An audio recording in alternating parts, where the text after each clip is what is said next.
இது வந்து சமூக நீதி இப்போ இந்தியாவுல வந்து எந்த ஒரு அரசும் சமூக நீதி அரசு அப்படிங்கிறது இருக்கிறது கிடையாது. சமூக நீதி கட்சி அப்படின்னு சொல்லி கூறிக்கொள்வதில்லை.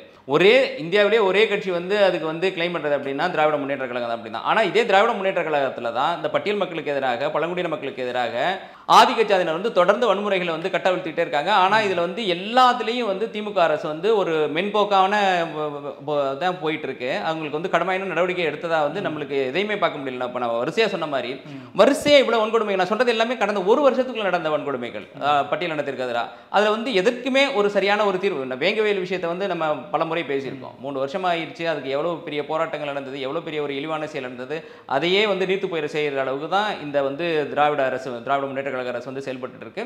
ஆதிக்க ஜாதியினருக்கு வந்து அது வந்து ஆதிக்க ஜாதியினர்களுக்கு வந்து ஒரு மென்போக்கான தன்மையோட அவங்களோட ஒத்து போற மாதிரி அவங்களுடைய வாக்கு வங்கி வந்து முழுமையா நம்மளுக்கு வேணும் அப்படிங்கிற ஒரு நோக்கத்துல தான் திராவிட முன்னேற்ற கழக அரசு போயிட்டு